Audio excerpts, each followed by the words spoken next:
I am Skeletor, and welcome back to SkeleTalk, the series where I answer your questions. It's the internet's best kept secret.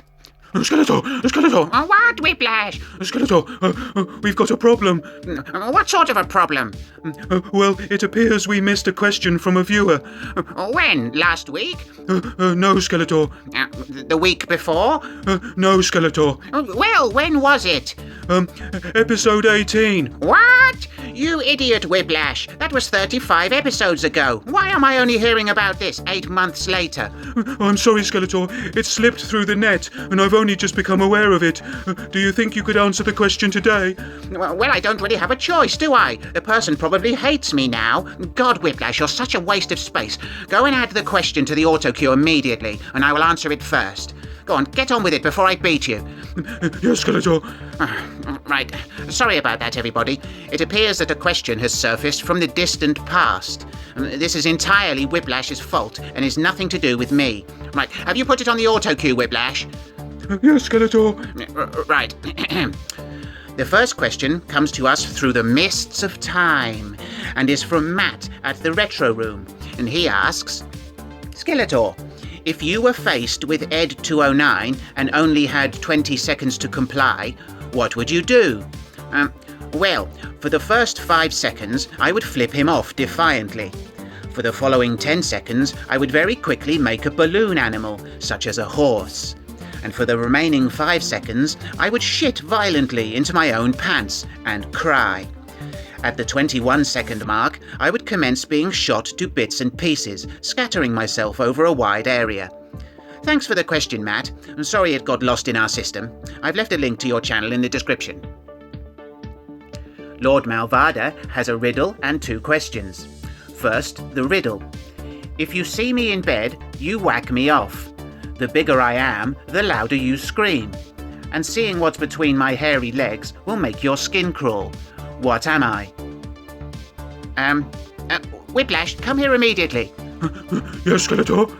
Why didn't you leap out shouting penis? Well, you told me not to do that anymore, Skeletor. Well, you've let everybody down now, you idiot. I'm sorry, Skeletor. What's the answer to the riddle? Well, it's something that Monkeyboy is afraid of. Opening action figures? No, try again. Getting a haircut.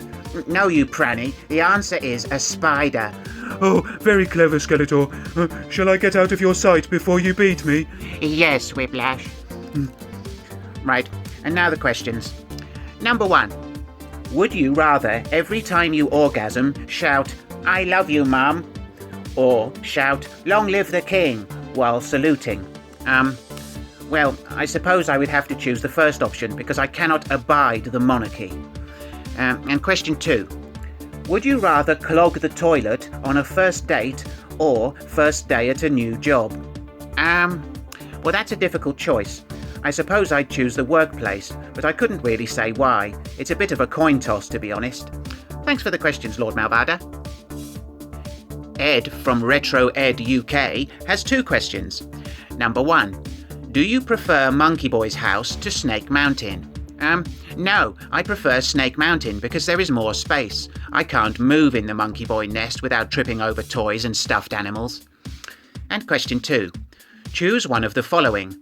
A. Being forced to watch a 24-hour Orco magic show. B. Sauna time with Stinkor. Or C. Having to shave Man-at-Arms' back hair. Oh, without question, I would choose the Orco magic show. Not only would it be hilarious, I might actually learn a thing or two. Not many people know this, but Orco is one of the most powerful magicians on Eternia.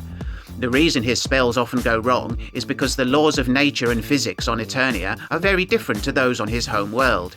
And thanks for the questions, Ed. I've left a link to your channel in the description. Retro Toy Guy Sai has 3 questions for me. Number 1. Does it upset you to know you are bringing pleasure to people each week?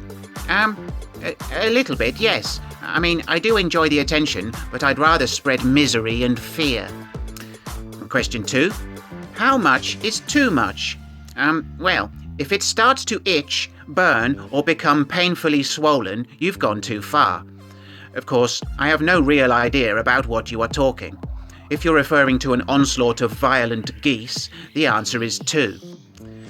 And question 3. 42? No, the answer is 37. 42 is a lie. Thanks for the question, Si. I've left a link to your channel in the description. Soda Cauldron writes, who was your best friend as a child? What toys did you collect? And which one was your favourite? Well, I never had a best friend, as I have always distrusted people. My first true friend was Panther, who has remained fiercely loyal to me ever since I rescued him from a hunter's trap when he was a cub. As for toys, I have never collected any because this is a silly thing to do. As a child, I played in the mountains, forests, rivers and seasides of Eternia. We had to make our own entertainment back then. I did, however, get Kong Man in 1982 and became an expert in completing the game in one smooth run. Thanks for the question, Soda. Alex James has 3 questions. Number 1.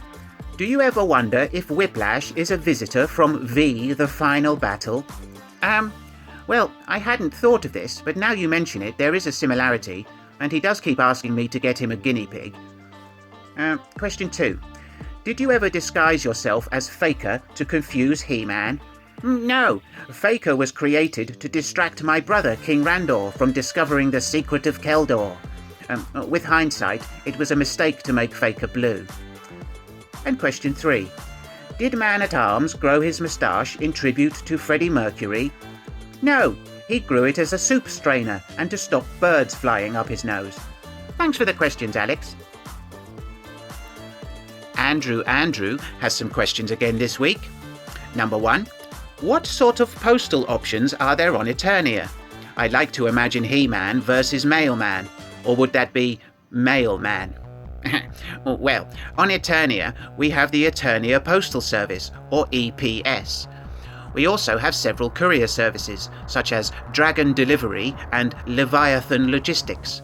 And I tend to use a company called Bring Me Stuff. Question 2. Do you wash your clothes and armour? Well, I don't do this personally. Beastman does all the laundry, and Trapjaw cleans and polishes all the armour.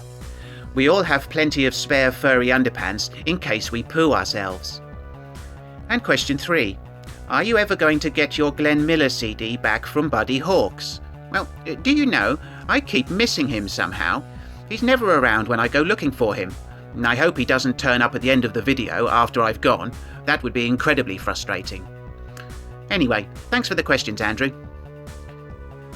Stephen Gray has 3 questions. Number 1. Do you think the subtropical heat we've been experiencing in the UK is further proof of a nefarious reptilian plot to terraform the Earth? Yes, there is evidence to support your hypothesis, although some would argue that it's just been a bit hot. Question 2. Were you and Queen Vanda from Sport Billy ever an item? Her disgust of fairness would suggest you were compatible. Well, I'll be honest, I've never heard of this cartoon. Queen Vanda does sound like my kind of gal, though. And question 3.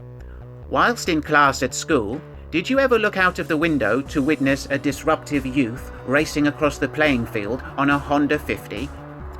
Well, this has never happened to me because we didn't have these silly motorcycles on Eternia. However, Monkeyboy tells me that he has indeed witnessed a similar thing involving a young Burke on a Honda Melody. Thanks for the question, Stephen. Gerard O'Connor has some questions. Number 1. Are you happier presenting with or without special guests? Well, I don't mind having guests on the show, but it makes it difficult to place photo inserts during the edit. And because Monkeyboy can't use 2 hands to hold me and 2 to hold the guest, we both end up shaking like nobody's business. I do hope to have more guests on the show in the future, though. Question 2. What, if anything, do you collect? Well, I've answered this before, and I would thank you to pay attention this time. I collect lizards, and I display them dynamically, i.e. running all over the place. And question 3. How much would I have to pay you to have my name in your channel's title? Well, if you mean my channel name, that will cost you £750 per month. And if you mean the show's title, SkeleTalk, I will do this for you for free next week if you want. mainly for my own amusement. Let me know if either option is acceptable to you. Thanks for the questions, Gerard. Des T has some questions. Number 1. The common term when saying you'd rather be doing something else instead of watching is, I'd rather stick needles in my eyes. As you have no eyes, what do you say instead? Well, I say, I'd rather stick weasels up my bum, which I think is just as common. Question 2. Have you started your Christmas presents want list yet? Yes, I start this on Boxing Day, and I send everybody an update by email every month. And question 3. When is your birthday? Well, believe it or not, my birthday is on Halloween, October the 31st. Thanks for the questions, Des. Kat has 3 questions for me. Number 1. Why do you want to be called Mazda? I don't. You're mistaken. I'm happy to be called Master, if that's what you mean, because I am the greatest. And I will also answer to, Oh Magnificent One. Question 2. Does Whiplash have OCD and Tourette's? No, he has GAD and piles, both of which he's receiving treatment for. And that's not a bunch of grapes under his tail. And question 3. Does Beastman have a crush on anyone? Yes, he likes Emily Blunt. He even wrote a short poem for her. It goes, Emily Blunt, show us your new shoes. Right, that's it for another week. Thanks for watching, everybody. I hope you enjoyed the episode. If you did, please like, share and subscribe. Skeletor! What, Whiplash? Skeletor, we've just passed 200 subscribers. Oh, yay! Oh, thanks so much, everybody. That's amazing. Right, I'm off to celebrate with cake and fine wine. And maximum points if you get that reference. Right, come on, Whiplash. Let's go and get sozzled. See you next time. Bye! Bye! Pardon me, boy. Is that the Chattanooga choo-choo?